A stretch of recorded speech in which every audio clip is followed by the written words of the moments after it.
Unburdened.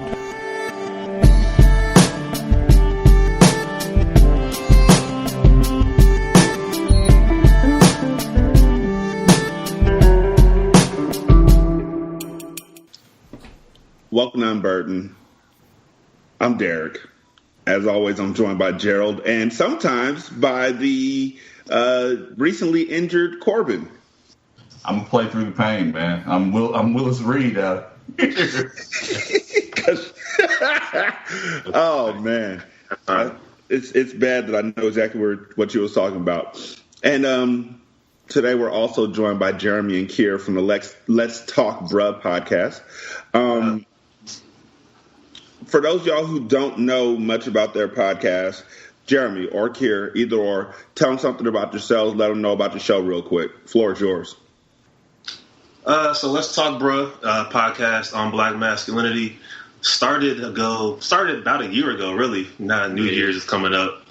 Just wanted to have deeper conversations with like black men about mental health, about like misogyny, homophobia, and those topics that, you know, we oftentimes will kind of put out there ourselves, but we don't necessarily call ourselves out and like call each other out. So that's kind of the genesis of the podcast.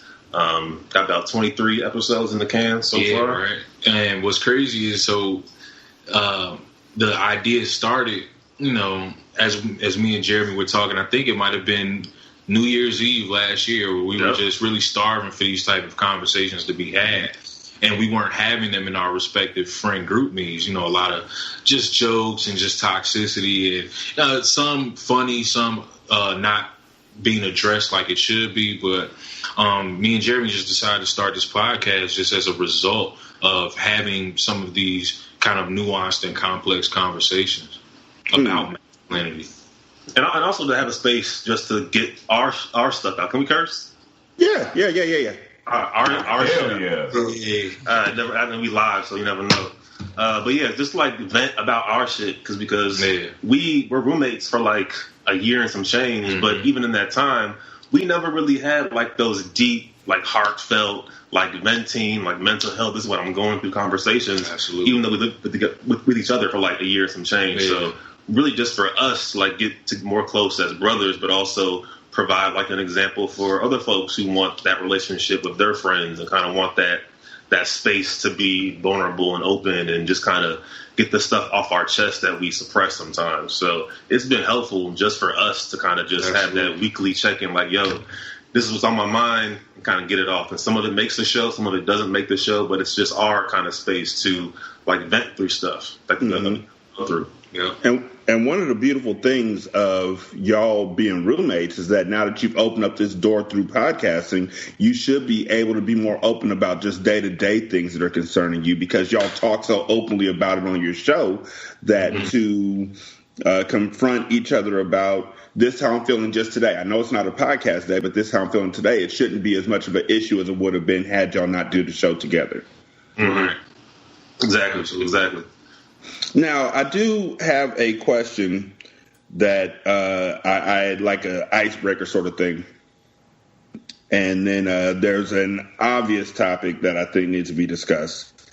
How do y'all feel about the question, you okay, bro? Or are you okay, man? I ask that question a lot of my friends, family, just on the internet. Like if somebody says I'm going through a rough time, my default response to them in this day and age is "You okay, man?" If it's a guy, if it's a lady, obviously it's not "You okay, man?" But if it's a guy, "You okay, bro? You okay, man?" And I feel like the more that I ask it, the more I start to feel like maybe it's a vapid question because a lot of people who have mental health issues or who are going through something, they don't have the strength, the energy, the courage, the wherewithal to actually respond honestly. And to say, "Are you okay, man?" is kind of putting all the impetus on them to come out and just be completely vulnerable with you in a public setting. So I think that I've been thinking, like, is that a just empty question at this juncture? Like, has it been said so much that it no longer has any meaning behind it, and it's just like a way of saying, I'm checking on you without really checking on you? talk if you want to. If not, don't. That's interesting. So what's crazy is a few episodes ago, me and Jeremy were at kind of an impasse with each other, right? Just some passive aggression between the both of us in terms of just staying accountable with each other for the podcast specifically. Mm-hmm. And what ended up happening was we just needed to really sit and talk this out. And the "You okay, bro" came in the form of a text message from Jeremy when we hadn't been speaking for a couple of days, or just real intermittent, talking. He specifically said, he's like, "Real talk, podcast aside, man, is everything all right, man? I feel like we haven't had a deep conversation about what's been going on with your personal life and everything that's happening in regards to that. Is everything cool?" And I think that particular question at that point in time was good for me to open up. So I don't know if it's necessarily if you good or you okay, bro. I don't know if that's necessarily a phrase that's a throwaway phrase, but it all depends on when and how you ask it, but also in terms of the delivery with which you ask it, right? Because sometimes it can be like a transitional phrase within conversation, like, "Oh, what's good, bro? You good?" Or it's almost like a kind of antagonizing kind of question, like, "You good, bro?" Mm-hmm. Then is everything all right with you? Is everything all good, or do we need to address some shit? Yeah, so it all depends on the delivery, right? Because, and I was just saying, oh, sorry, go ahead. Oh, my bad. I was going to say, like, it kind of what Kyra's saying. I think if you just kind of ask the question, "You good, bro?" without any other like context, or kind of just state what you have been noticing from that friend, it can maybe come across as like out of the blue and kind of like feels like they're on a spotlight. So I remember my therapist got me to sign up for group therapy, and in that scenario, we often kind of ask, "Hey, how you doing?" or "Hey, you good, man?"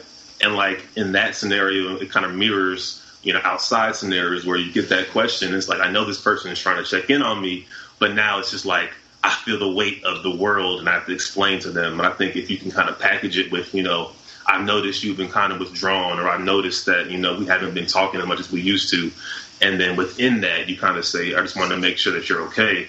It kind of helps, at least, in that type of package. I mean, I'm interested to hear what you guys think. Gerald, Corbin? You can go ahead, Gerald.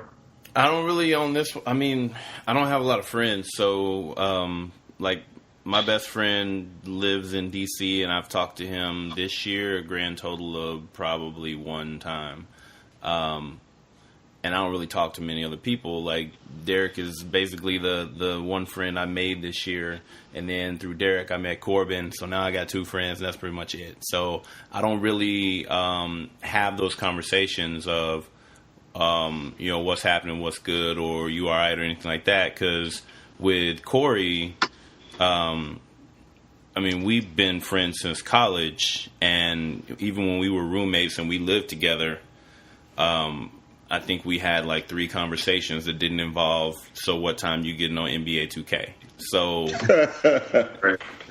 that's just, important. Yeah, we were very, we're both kind of introverted, but when we talk, or I don't know, it's one of those things where it's like he somehow always calls or texts me at the time when I need him to ask me what's going on, even though we haven't talked. Like, it's just like we know. But it's not like a periodic, okay, let me check in type thing.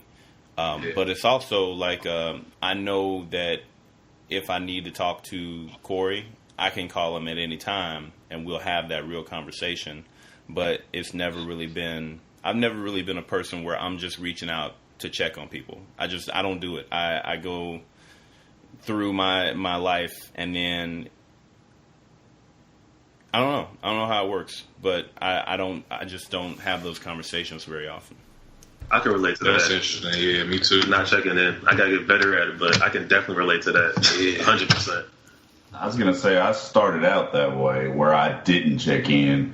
All of my conversations pretty much were superficial, just dealing with normal stuff. Because to me, I was always the sensitive type, so I could tell something was going on with somebody. But are they going to want to talk to me if I reach out? Am I seeming kind of, am I going to ruin the mood of where we're at or what we're doing just by me saying, hey, man, I noticed you've been kind of out of it here lately. We don't got to talk now, but we can talk later if you want to, stuff like that. Now I've ruined their mood and where they're at, and they were having a good time and things like that. And when you're one-on-one, are they going to leave? And I didn't want to be that guy, but now I've gotten better at checking on people, and I have to get more consistent about it, because I can check on you once, just like, hey, I'm gonna give this person a call and see how they doing, shoot them a text or whatever, and then 2 months go by and I haven't done anything else before I even remember to follow that up. If they said, yeah, I'm having an issue, great. If they're not ready to talk, then they're lost for 2 or 3 months. And so I don't want to. I have a fear of doing that more so than not reaching out. So if I reach out and you want to talk right then, we are good. We can talk all day. But if I reach out and you're not at a space where you want to talk, it may be 3 or 4 months before I pick that back up. And it'll come across as not being genuine, I guess. To me, it would come across not being genuine. That's fair. I look at checking in on people the same way I look at the glow you have after going to a revival at your grandma's church, where you leave out and you got that fresh Holy Ghost sprinkling on your forehead, and that'll last for about 3 weeks. And then it starts to fade a little bit, and you need to get that boost up, or else you're just going to lose all you got completely. I will check in on people, but if the conversations we have are generally superficial, then I won't check in anymore, because I feel like the lack of honesty is taken away from the overall conversation or the growth of the conversation. So I'll pull back. And then there's other people that I have conversations with that are so thorough and just so soul searing that it's like, do I really want to do this every week? So it'll be like a every couple months thing where I'll call and we'll just bare souls and cry and all that kind of stuff. Mm-hmm. I can't do that every week. I can't be riding down the freeway with a Bluetooth on my head just bawling, talking to somebody else who's sitting at home with snot bubbles just bawling. So I'll call them every couple months or so. Yeah. I wonder why that is with us, right? Like, you hear these statistics, or you hear these they're not really myths because these things are true, but you hear these things about how black men kind of repress their emotions, and even with not checking in with maybe your bros or other people in your family or friend groups that are, black men, that, when we eventually have these vulnerable conversations, it's either laced with jokes or it's to the point where it's bubbling over to the point where, folks are like really like bawling or crying or whatever, but we tend to stay away from it. I wonder why that is. It's because we still, even if we take 10 to 15 showers, like even if we get this sort of interaction 10 to 15 times, 20 to 30 times, 50 to 60 times, that will still be overwhelmed by for me, 37, 36 years of just toxic masculinity that was just put on me. Like, men don't cry. You better man up. Stop being a punk. We don't expose our feelings. We keep it all in and all that kind of stuff. So I can talk with you and we'll have a great conversation and shed tears and all that kind of stuff. And you might come away from it thinking, man, I really had a connection with that person. And the next time that we talk, you might be expecting to open up like that again. And I might be hesitant to have that sort of conversation because I'm like, what if I came off seeming a little bit too intimate about my situation? So I better put brakes on it a little bit. So now I'm putting brakes on it. And so you're not receiving what you need to receive. So the next time I'm like, okay, now I'm be open. Now you got brakes on it because the last time we had brakes and it just falls apart. Yeah. So you really got to find, to me, it's imperative that you find a group of real ones that you can be open and honest with, and then maybe invite in other people into that safe group. So then the folks can see that it's safe. It's a good place for you to be open and honest, instead of just trying to. Not everybody can double dutch. Not everybody can double dutch, and really having these conversations is kind of like verbal double dutch to some folks. Some folks just can't jump in; they'll stand to the side and watch, but they will never jump into the conversation. Other people will jump in like this, dancing, doing the flips, and all that kind of stuff. And then there's some folks who just be like, "I wish I could do that." So don't always make it where folks got to do verbal gymnastics to jump into your conversation. Just be like, yo, me and some of my friends are getting together for brunch. First of all, when you say brunch, people's guards already go down a little bit because brunch just sounds so relaxing. It just sounds like a lounging, leisurely thing to do. Yo, me and my folks going to get together at the house, have some brunch, we going to talk. You are more than welcome to come and join us. And when you get there, like, honestly, people get jumped by religion all the time. Like, I'm a Christian, and I can tell you, I've invited people to men's groups where we have breakfast, eggs, and all that kind of stuff, and then out of nowhere, the pastor just pops up out the back, and it's a 2-hour sermon. We could do that same thing for mental health, not with the 2-hour sermon, but we're just going to sit down and eat, and then we're going to talk. We're just going to really get it all out and have this open conversation. If you do that, that might change things, but we're not doing that. We're like meeting up in secret rooms and hovels, and for y'all are roommates, so y'all are meeting up just the two of y'all, and we're talking about it. We need to figure out how to get this further, where we can reach much more people than we're reaching, so then more men will know that it's okay to have these sort of conversations, these sort of emotions, and these sort of situations. Right. Absolutely. So one of the things that happened this week that just screams, we ain't learned nothing. Kevin Hart was chosen to be the host of the Oscars.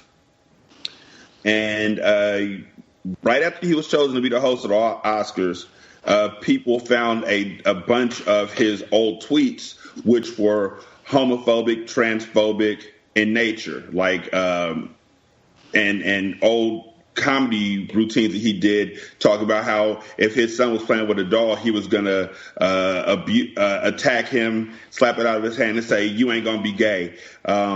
Just really, really rancid tweets. People brought them to the forefront, sent them over to the Oscars, and were like, yo, what are y'all going to do about this, or the Academy? And so they asked him to apologize. And he was like, I'm not going to apologize. I've spoken on this before. This is where I stand at. I'm happy where I'm at. I'm in a good place. Y'all ain't going to bring me down. Woo, woo, woo. A couple days later, he withdrew himself from being the host. And at that point in time, gave a tepid apology for offending LGBTQ folks and things of that nature. But the damage has already been done, in my opinion. There were other comics, mostly men, who jumped in on his behalf, in his defense, and were like, yo, what he said was in the past. Can't we just leave it in the past? One person, D.L. Hughley, was talking about Kevin Hart's situation, and India Moore, who is an actress, a trans actress on the show Pose, was speaking with him, was tweeting back and forth with him in regards to it, and D.L. Hughley basically called her a pussy and told her that her words aren't valid, things of that nature.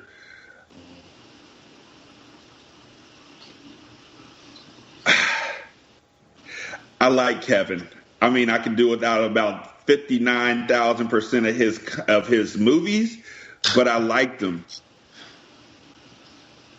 And we were just talking about this on another one of my shows. I've done shows in the past that if you went back and listened to some of my older shows, they're pretty rancid in the thoughts and ideologies that I had back then. Mm-hmm.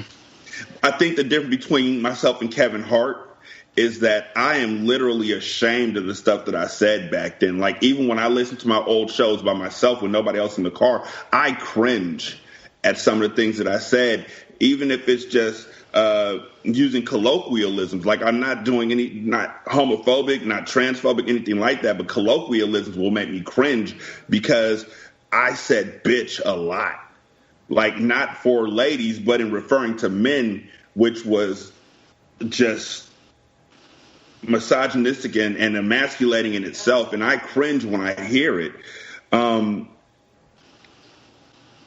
What are y'all's thoughts on Kevin Hart's old past, on old tweets being brought up, and his response to it? I feel like his response to it wasn't good enough. Like, he was like, I'm in a good place. Y'all ain't going to bring me down. I've talked about this before, even though there's no record of him, as far as I know, talking about it before. But did y'all think that he was in the right place for saying that he wasn't going to apologize for it, that he wasn't going to speak on it, and just generally saying, this is who I am? Or do we need to be accountable for our words in the past? My thoughts, my last thought, and then I'll open it up to y'all. I said on the show a while back, which is we're all allowed to change and grow, but nobody has to forget the footprints we left behind while we were walking down this path. So even if you become a better person, but 5 miles back you were bad, if they see those 5 miles back, they have a valid point. You have to atone for the thoughts and the actions you had back then. What are y'all's thoughts on it?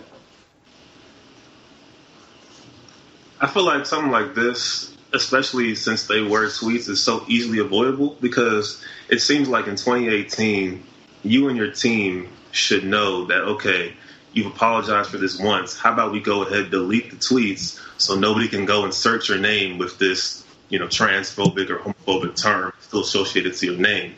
And then with Kevin, it's just like, somebody joked about this on Twitter. I think it was Dragonfly Jones. He was like, how does a cheating husband like Kevin Hart not understand the importance of apologizing more than once? It's like some things you just know you have to apologize once, twice, 3 times, 4 times, because it's going to still have ramifications in the present. So it's like, if you are in a relationship, sometimes you got to apologize for stuff that happened in the past. Like, it happens. So I understand his frustration.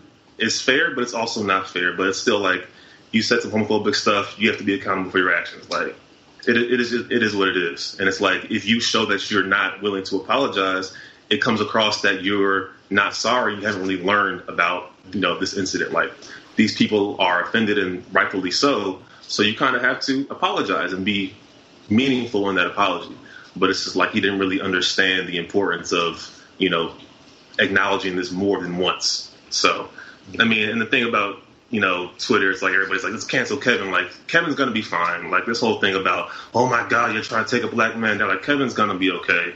So, like, people have these feelings about, feeling bad for Kevin Hart. It's like, no, he'll actually be okay. But he has to learn that you got to apologize more than once. Like, if you really mean it, to say it. Gerald, Corbin, Kyr? I was going to first. Go ahead. Oh, I was going to say, with Kevin Hart, it's kind of, I wouldn't say difficult for me because I agree with everything that's been said. And we're all done. If you don't grow as a person, or if you don't have something that you regret saying or doing in your past, you should have those things. You should grow as a person. You should be like really apologetic for some of the things you said, if that's how you feel, or even done. The thing is, I think with a lot of people, we do the blanket apology. Now, that might work for me. I'm a nobody. I don't have a huge following like Kevin or anything like that. So I might be able to say to you guys and other people, like, look, guys, I'm sorry for what I did, what I said. I don't feel that way. I've addressed it. Move on. And maybe that never comes back up for me again. But when you're in the public eye, when you're in the public sphere, people can ask you that every day, and it does get annoying, and it does get, and you're human, so you might apologize 2 or 3 more times very sincerely, but that 4th or 5th time after you've already stated that you are sorry for this, maybe you go off. I just feel like like you said, his team should know some of these things are out there. And for the next guy, get rid of all of it. And then when you do have to address it, you address it sincere. Here's what we're going to have to do if somebody saved one of these tweets that we just scrubbed. We're going to address it like this. And every time it comes up, we're going to address it like this, even if it has not come up yet. And so as a PR person, maybe randomly you ask the guy the same question once or twice a day for 3 months. So they get used to answering this question. I feel like Kevin is a decent person. I don't find him funny. I don't like his comedy. But that's not the point. I just feel like when you apologize for some things you said, I just don't know. I think he was looking at more of losing the gig. Okay, these people are going to come for me, so I have to step down from this gig or whatever, and I'm not doing that.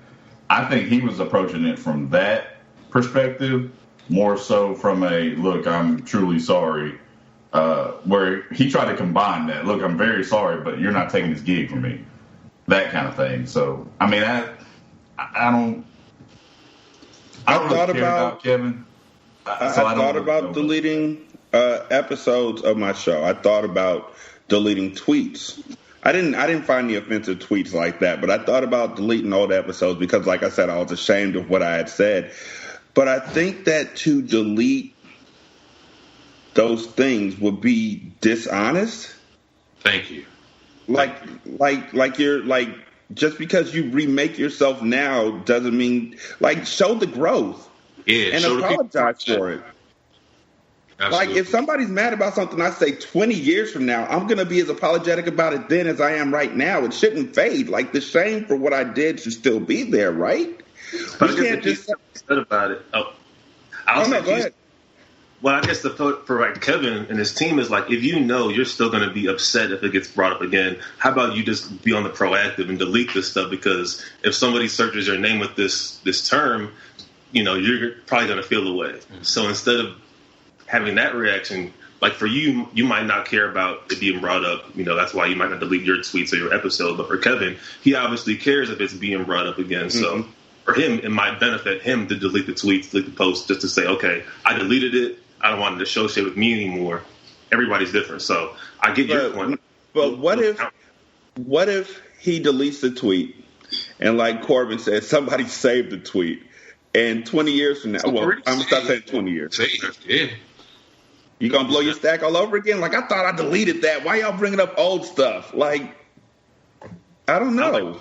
I like Corbin's point of having like, yo, if this comes up again, we have this response in the can ready. So whatever. That's just strictly PR people. Have it ready so you don't got to get mad. Like it's already saving your drafts. It's like playing football when you're walking down the hallway in high school and the coach asks you a play. You got to rattle it off real quick. Just because you passed him, you got to rattle that play off. So maybe they do that with people in the media. And comedy is going to be tough anyway.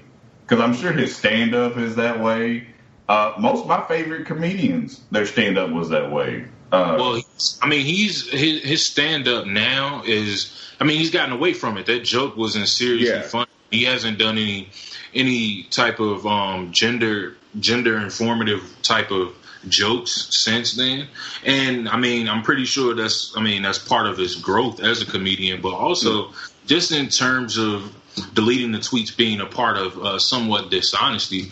Like, if you're willing to grow and you want to show that growth, I think it would be beneficial to you. I think for folks that just specifically look up these tweets by keywords, I would actually like for them to see the actual growth process instead of just taking one specific caveat and then pointing it to the world. Because what ends up happening is that we end up taking these little bite-sized snapshots and then labeling these people as such, as homophobes, whatever the case may be. And we just saw this similar instance with Kyler Murray yesterday after winning the Heisman. Folks are bringing up tweets in terms of what they call homophobia, and it's gotten to a point now where, and taking race aside for a second between black and white, like we just saw Nick Cannon bring up Chelsea Handler tweets, just yesterday, and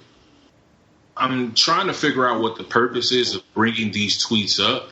Is it just specifically for retweet purposes where I'm going to find this tweet and I'm going to retweet it and I'm going to show and point and be like, yeah, guess what I found? Or is it something that we need to really dive deeper about and think through in terms of what's the purpose of bringing these tweets up and bringing these tweets to light, and what other conversations does it yield as a result of that, right? And I don't think, other than just pointing the finger and pointing the blame, like, oh, this person said this 5 or 6 years ago, let's take them down.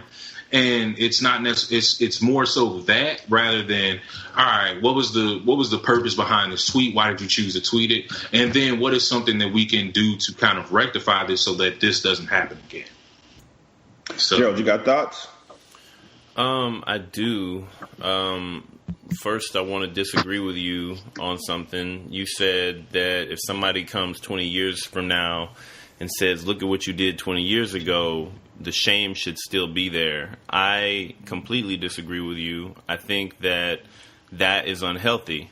I think that punishing yourself over and over and over again for decades for things that happened before you grew is, I don't think that's healthy at all. I believe that we should be able to say, yep, I did that. That used to be me. That's not me anymore.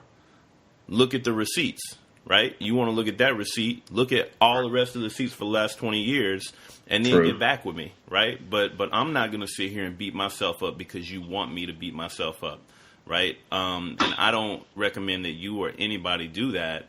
I don't have a problem with deleting this stuff. In fact, I was never on Twitter, but like, you know how Facebook has your memories come up every day. Every day I go through my memories and I look and I be like, trash. And I delete every single day stuff that is not part of who I am. Not because, what if they find me when I blow up? But it's like, I can't read that and look at that and be like, that's a healthy thought.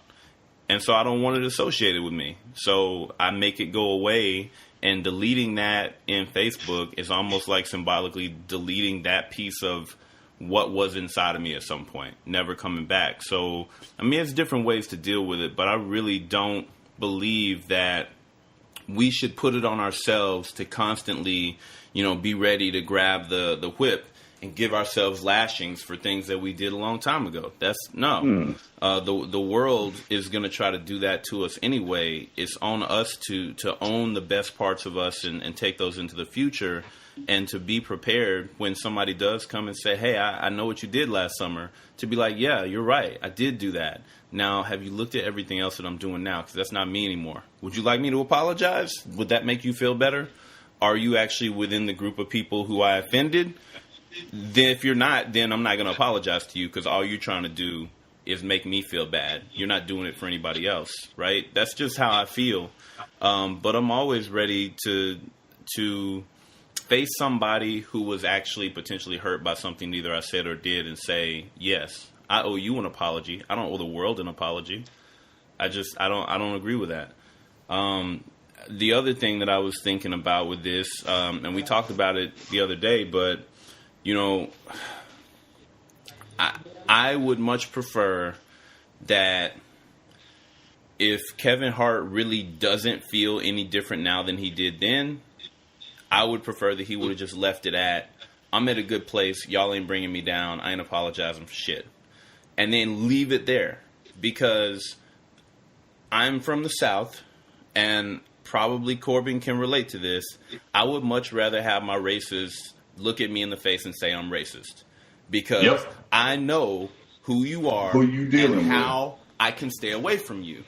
But I don't want you lying to me and telling me you feel one way when in your heart you really don't. That's why I loved being in the South. They will look you in the eye and tell you, I don't like you and ain't got nothing to do with anything except your skin color.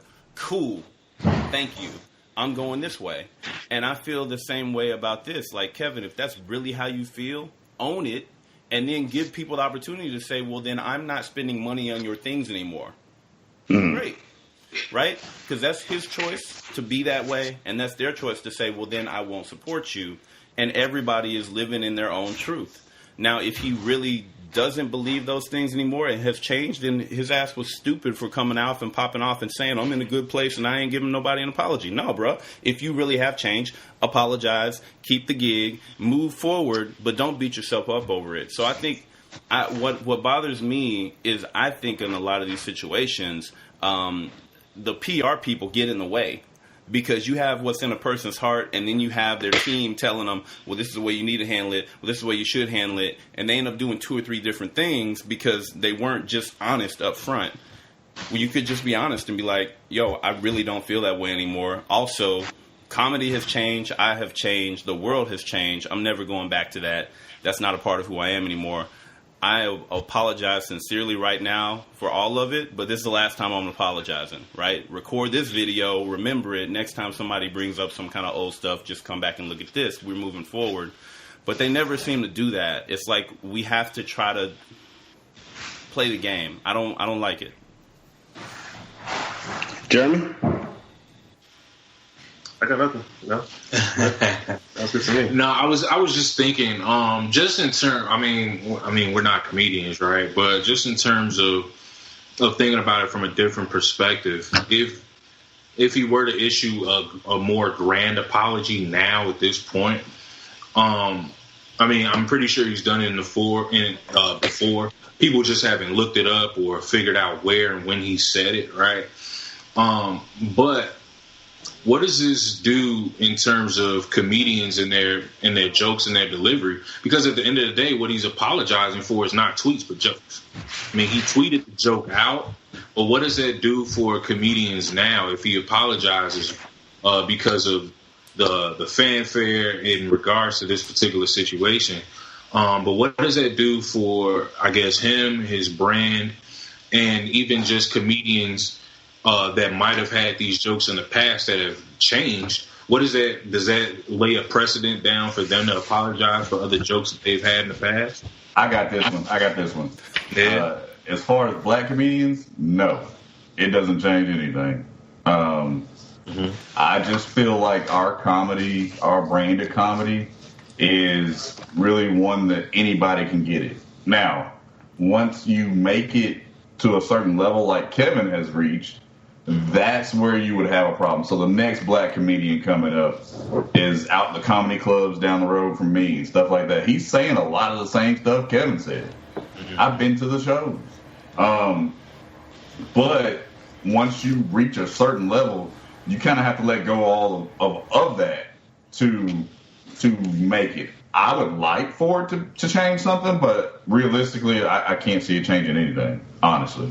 And then I was just thinking about with Chelsea Handler and Amy Schumer, like a lot of their jokes are really raunchy and kind of rival almost Eddie Murphy levels in terms of the raunchiness of some of the jokes from Delirious, in terms of some of Amy Schumer or even Chelsea Handler's older stand-ups before they got on. So, and that was, I think, part of Nick Cannon's point in bringing them to light. I just think he did a bad job of that as well.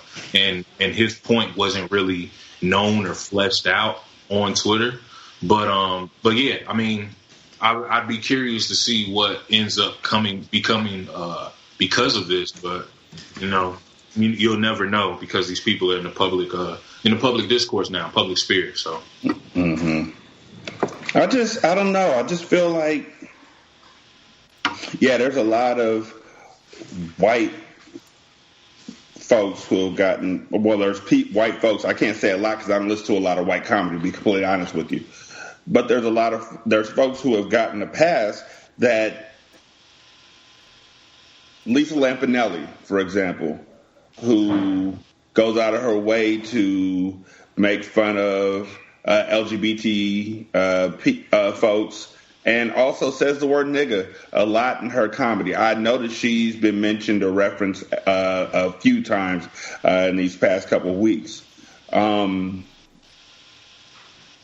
So, Like, my mindset is I can point out like 6 people who traveled in a basketball game at a game that I'm coaching. I can point out 6 people on the other team who have traveled. The ref didn't call those ones. He called my kid for traveling.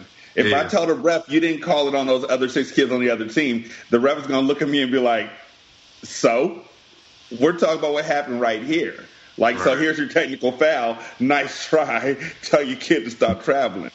We may not have gotten on Sarah. We may not have gotten on Chelsea. We may not have gotten on Amy Schumer about it. In all honesty, I don't listen to them. I didn't know anything about them. You know, they don't. So, Sarah Silverman, if you ask me right now what Sarah Silverman's known for, I'd say Wreck-It Ralph. And in all honesty, if she was going to get pulled over for something, it would have been Disney getting on her about it because she's like one of the mainstays of one of their newest franchises. But as a black man, I listen to Kevin. I watch Kevin. I know Kevin. And so I'm like, yo, I need to hold the folks that I know accountable. I can't hold my next door neighbor's kid accountable for something that they did, but fair. I can hold my kid accountable for doing the same exact thing.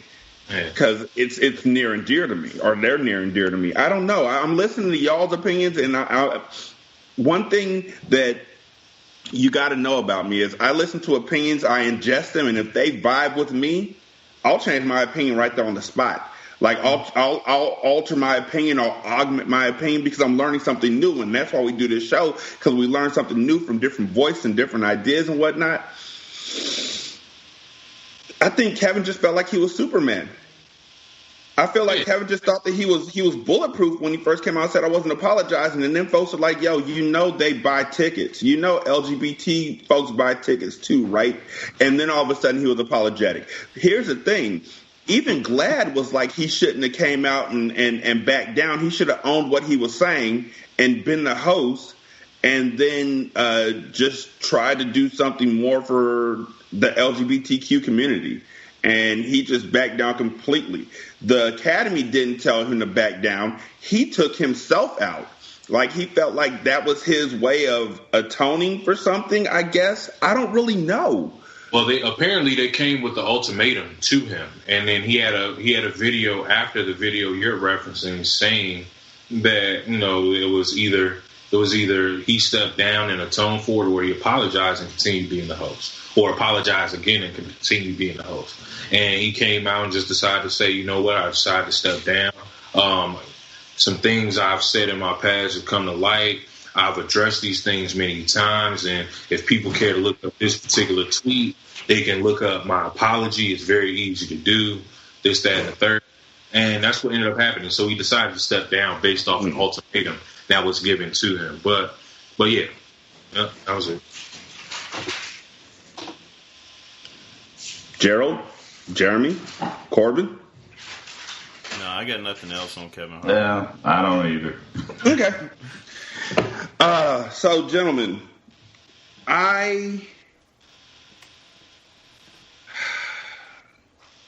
So I was talking to one of the kids on my basketball team, right? And I was talking to him about women.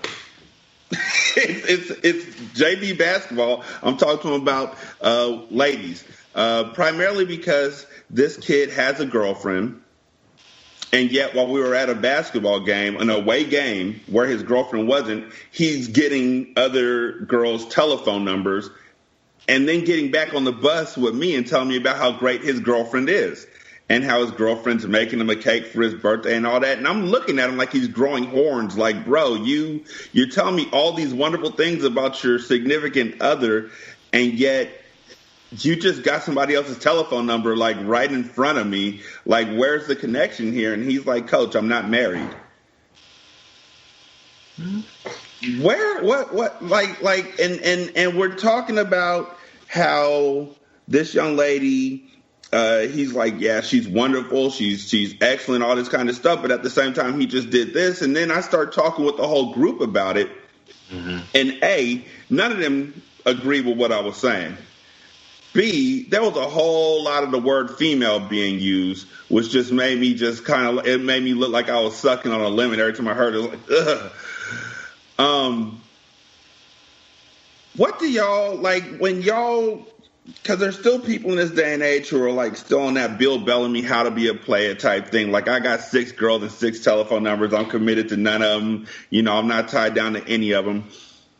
What are y'all's thoughts on being a player? What are y'all's thoughts on just getting around? Like if y'all do it, like, what's your mindset in that? If you don't, but you see somebody else doing it, do you counsel them on it? Like, if it's a young fella, not like a 58-year-old man at the NCO club or something, but, you see a young kid who's like 15, like, I got 6 girlfriends or I got 6 boyfriends, if that's, their orientation.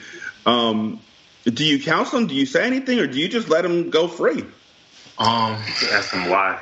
Yeah. Like, what's the purpose of this? Yeah. And you say, what's the purpose? And then also, I think you got to not nip it in the bud quick, but I think you should lay it out in terms of what Jeremy said, what the purpose is, but also in terms of just understand, like, why are you committed to this one person, and then usher in different opportunities from others just to see if you can do it, right?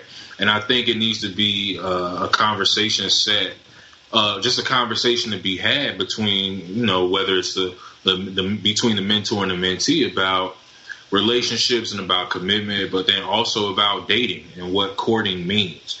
And it's not a conversation that has been had. And I think in my experience, like, I haven't had a conversation with a youngin about that because I haven't been around youngins. Like, I teach at Howard, but I haven't really had some of those in-depth conversations with some brothers on campus about within that particular situation. But Jerry, you trying to say something? No, I was going to say that, I'm assuming he's probably like 14, 15, you said? I think he's 15, yeah. So, he's probably heard that's what he's supposed to do. Like, an uncle or cousin or older brother is like, yo, you in high school, you on a basketball team? Oh, you on a basketball team? So you're supposed to get, like, 2 or 3 joints on the roster. So he probably doesn't really question. He probably questions why you're asking him that question, because he's probably been told that, okay, you playing basketball, you're supposed to get, one of the cheerleaders, you're supposed to get, somebody to help you out with your classes. So it's like, that's probably just been being into him. So I think it kind of starts before that, like, yo, when you're interested in women, interested in men, whatever you may choose, like, really figure out for yourself, okay, do I want to be with one person, or do I want to have options? And if I do have options, am I communicating to these options, like, yo, this is what I'm doing, this is what I'm about, and just being upfront and honest about everything. But I think once you get in that cycle of, okay, I got to have 2 or 3 girlfriends, then you start lying about it, and then you start trying to keep up with that shit. So, yeah, it definitely starts young, though. I can remember hearing about, like, when I was in, like, middle school or even, like, younger, like, oh, okay, how many girlfriends you got? I'm like, 12, like, none. Like, what are you talking about? But then, like, you get questions as far as not even girlfriend, but plural. So it probably comes from some adults or some big brothers who have kind of, asked him or pressured him, I should say, to, like, be that level when he gets to high school. Gerald Corbin? What you got? Well, I just feel, part of me feels like he'll grow out of that. I know that's not an answer that you want. Yeah. And the reason I say that is because I grew out of it. It's about 30, 35 years, maybe. Yeah. Now, I don't pass up an opportunity. I will say this, as a younger guy, I felt that way. It's how we grew up. But I always had examples of how you're supposed to be as a man. I had several of them. And I still was like, man, we go out, we have a good time. How many numbers did you get? You got 1, 2. It was like a spades game. 1, 2. Oh, I got 1, 2, 3. And, never did I ever call these people. It was just a game. And so that's 19-year-old me. I'm 38 now. That's lame now. I would never do that. And looking back. That comes with perspective, though. Yes. And looking back, I shouldn't have done it. So if I have a relationship with a young man, like that's 15, 16 that I'm pretty close with. I mean, you can't just be like, hey, young whippersnapper, you shouldn't be doing that. At people down, as they walk down the street, just you overheard a conversation. I don't think that's your place. But in the circles that you can affect, like what Rashani was saying, in the circles that he can affect, yeah, he should bring it up. Now, I don't think you beat the kid over the head with it, but every time you hear that conversation or something like that go on, you ask them questions like, why? Why would you do that? That's not going to last forever. I mean, how would you feel if somebody did that to you? That, things like that. But to plant it in their mind, because they may not have the system to help, they can see what you're supposed to be doing. And then maybe it's just a phase, but if they don't have that system, they'll be the 58-year-old dude at the club standing next to the women's bathroom. They just will. Yeah. Nah, dead ass. Because I've seen. Yeah. I'm sorry. It's the stand next to the women's bathroom that caught me. Man, when I was DJing, that was every week, bro. Just have a dude in a Gucci sweatshirt with gray hair, and at this time it was cornrows, and he'd be standing right next to the women's bathroom, and it'd be like 4 or 5 different ones just show up. It'd be like a line. You'd think it was the men's bathroom. It was a line. Predators. That's wild, man. Yeah. And then even in terms of the female thing, like using the female word, like I'm not going to sit up here and lie and say that I haven't done it, but it's taking, it's just taking some time to get out of your vocabulary, right? So one, it takes correcting on behalf of women you're cool with that'll if you listen to them. Yeah, if you listen to them, that's right? the big thing. But women around you that you trust and that you love and enjoy to be around, right?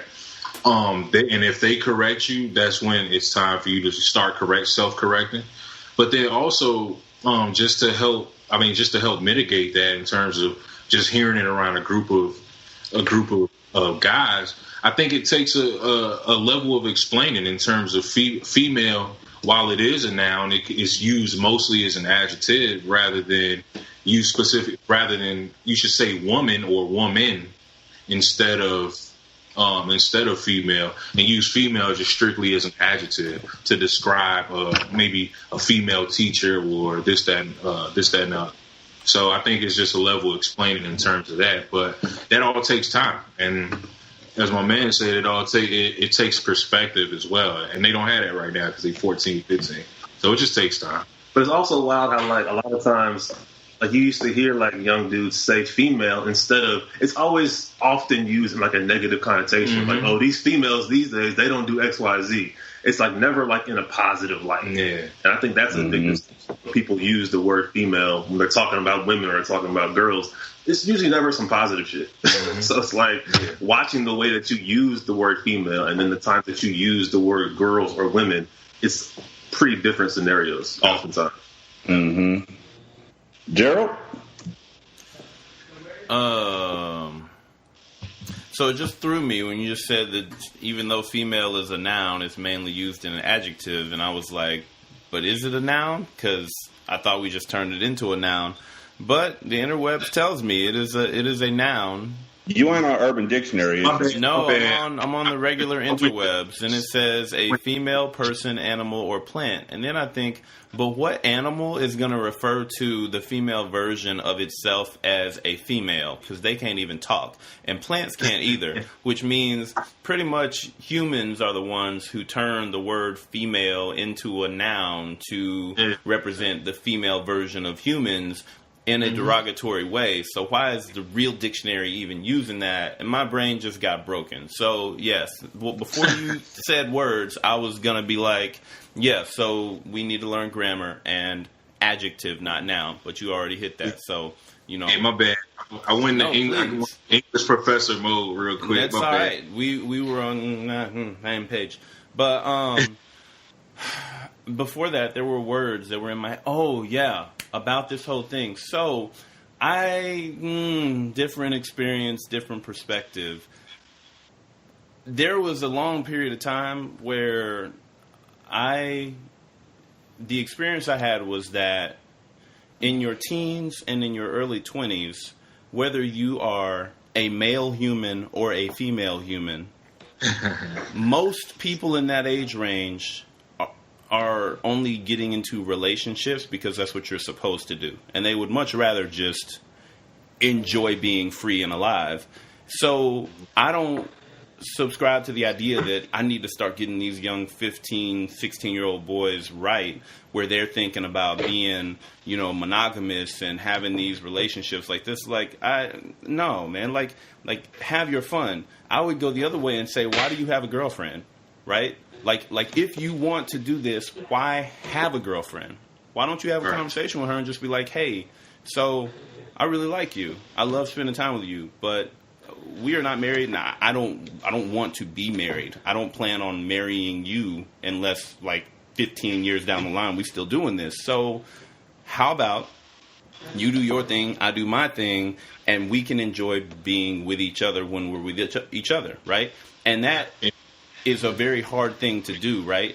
For men or boys, probably because we also have this toxic thing of I can do what I want, but she belongs to me, because that's probably his mentality, right? Mm-hmm. Right. So I would be more around having that conversation about, why don't you go have the conversation with her and say, hey, so you date whoever you want, I'll date whoever I want, but we enjoy the time together, right? Because you probably would have got the response from him of, my girlfriend can't be going out with nobody else, right? And then you really get into having the conversation about, now hold on, what's going on in your head?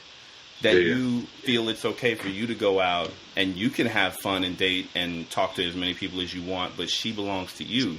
I think that's a more productive developmental conversation than you need to be monogamous with your girlfriend when you're 15 years old. Because it doesn't make sense, right? It's just heartache after heartbreak for no reason all the way through your teens and 20s, when you could just as easily learn the pattern of, I like to have fun and hang out with lots of different people. And if you meet a girl who's like, I'm not about that, cool. It's just like, I want to know my racists are racist. I want to know the dude who wants to hang out with a bunch of different girls is the dude who wants to hang out with a bunch of different girls. So be honest with women or girls or whatever age you are, and let them make the decision of either I want to deal with that or I don't. Again, it takes the mess off the table, but I don't like feeling like, well, we got to show these young black men the way of being the respectable, monogamous husband. Because when they're ready for that, they'll get there. But right now, let's show them how to ethically do what they want to do.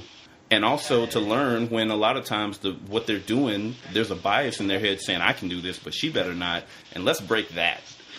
Yeah, it's about education and communication, right? And it has to a type of education to be done to break down some of those gender stereotypes, but also unlearning some of this toxic behavior. And then also with communication, letting your intentions be known with whoever it is you plan on being a partner with, whether you're 14 or whether you're 30, right?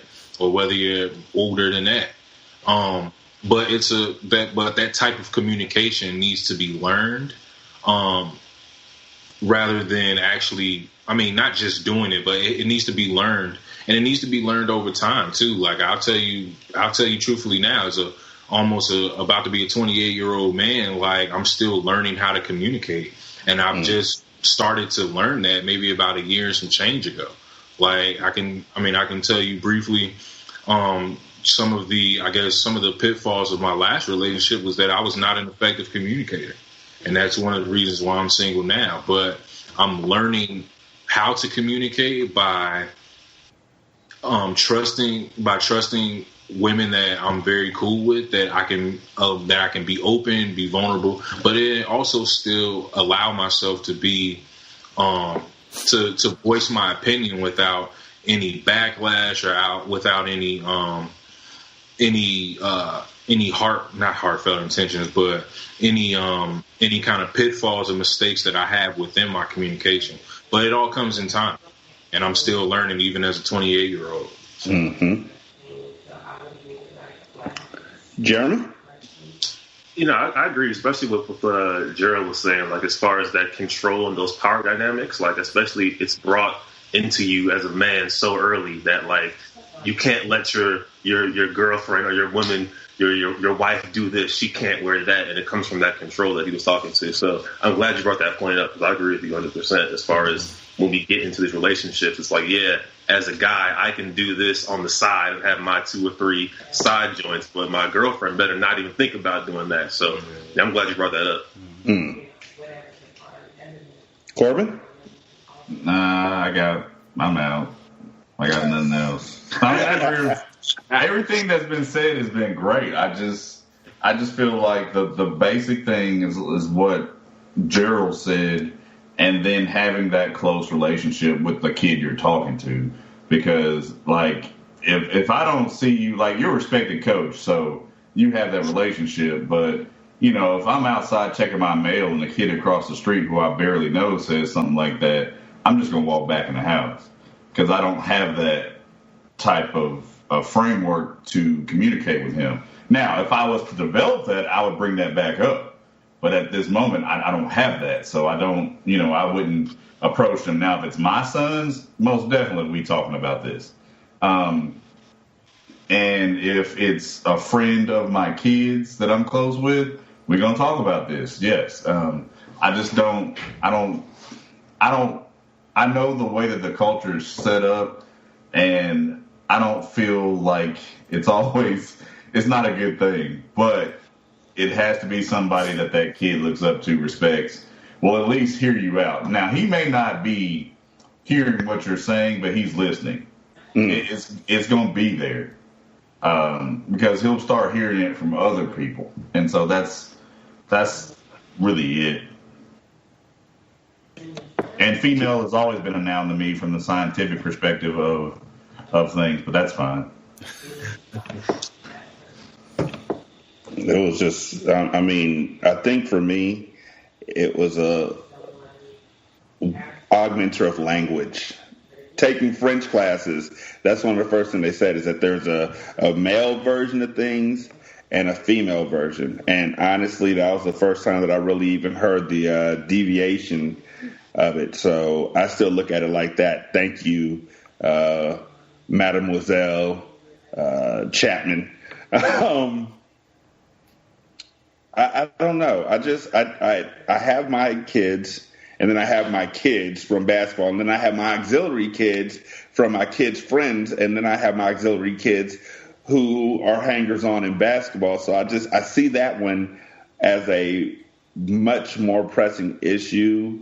But I am certainly going to incorporate what Gerald was saying about making sure that they know that they cannot, it is not their place to try and say, do as I say, not as I do. That is a recipe for all sorts of disaster and horrible things that happen in the future. So I think, specifically on this, like, when it comes to what kind of behavior is it more important to try to change? Do I want to create a behavior where there are fewer 15 and 16-year-old boys cheating on their girlfriends?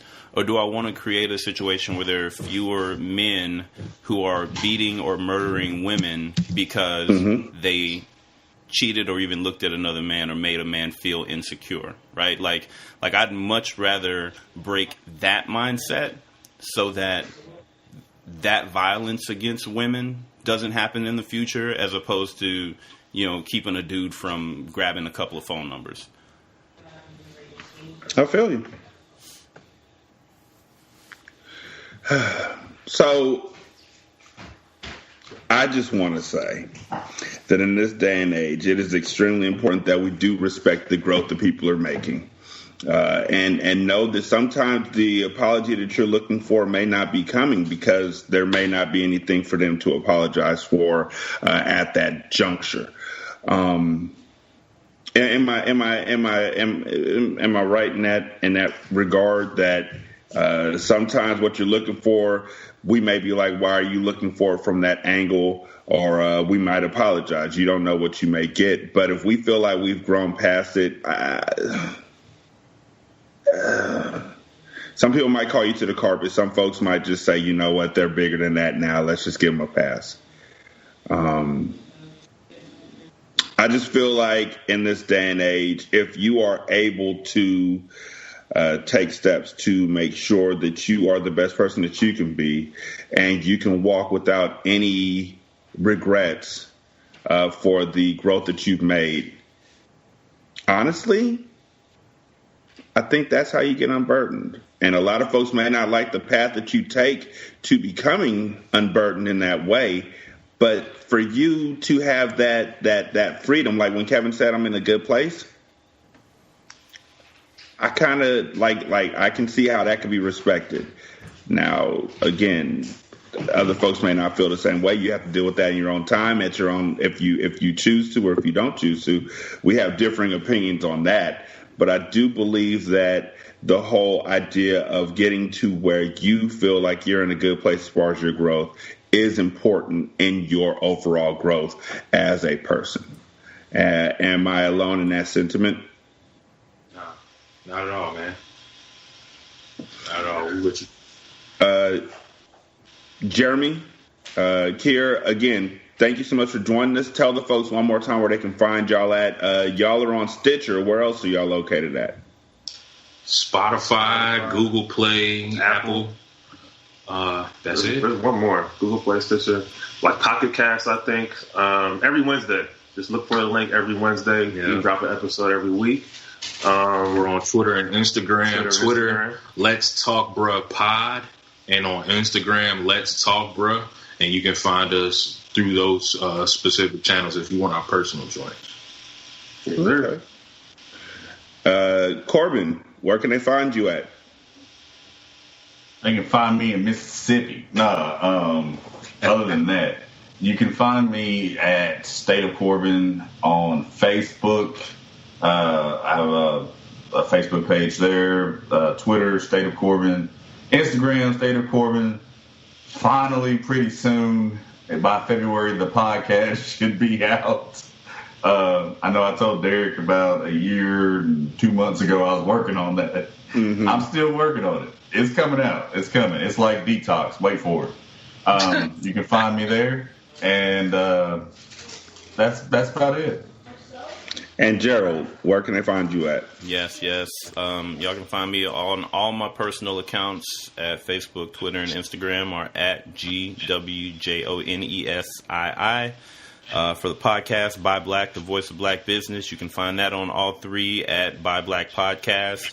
And then if you've got a brilliant business idea that you can't turn into a nice workable business plan that's going to make you money, you can also find me at dopebusinessplan.com. Leave me your email there. I got a product coming out next year that's going to help you start making some money on your ideas. That is all where you can find me. And that is all right with me. I'm Derek. You can find me on Single Simulcast. Actually, there's an episode that Gerald did with Shantae and myself on Friday that should be coming out today. I'm in between doing shows and editing at the same time. I actually just put up the latest episode of The Dream Team, which I did with Scar and Adjective J right before I hopped on to Unburdened. And I am also on Storytellers, which records bi-weekly. The first couple episodes are available. All of my shows are available on Spotify, Stitcher, Google Play, iTunes, and at singlesimulcast.com. The Patreon is patreon.com/singlesimulcast. That actually, all the money on that goes towards just keeping the shows on the air, helping to pay for video, things of that nature. We have anywhere from $1 to, I still have the $100 Puppet Master. The Puppet Master is only for Mike Conley. Corbin has yet to really present that to him. I think I did. He keeps putting me off. He keeps putting me off, man. For $100 a month, Mike Conley gets to get on our show and tell us what he wants us to talk about. Nothing misogynistic, homophobic, or racist. Oh, he won't. Believe me, he's not that type. I'm grateful for each of y'all. I'm grateful for the opportunity to talk with you, Jeremy and Kyr. This is a wonderful time. And Corbin, Gerald, y'all know how I feel about you. I'm grateful for each of y'all. I'm grateful for the growth and the information I get from y'all that helps me become a better man and a better person. And I hope that we're doing the same for the audience out there in the world. You can email us at blackandunburdened@gmail.com. We're on Twitter at Unburdened Pod. That sounds right. I think. like I look at it every day, and yet it doesn't think it completely. But Unburdened Pod. And on Facebook, I'm there if you can find me at Derek Jones. So if you need to talk, we have an Unburdened page on Facebook. If you don't want to put your stuff out there, just DM us. Just on Twitter, on Facebook, whatever it may be. If you want to be on the show, you're more than welcome to join us. We don't have to do a live show. It could be just a audio show where we don't even use your name. We can use a pseudonym. We can use numbers. We just want you to get on here and really unburden yourself of the things that are holding you down. Like I said, the only rules are no racism, no misogyny, and no homophobia, and no transphobia. And if you're down for that, we're down for you. On behalf of all the gentlemen who joined us today, I'm Derek, and this is Unburdened. Y'all be good. Peace.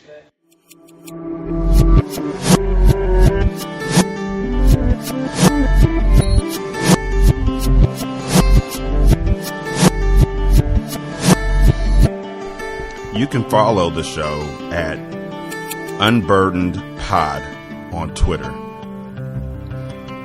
Voicemail is 916-572-9016. Email is blackandunburdened@gmail.com.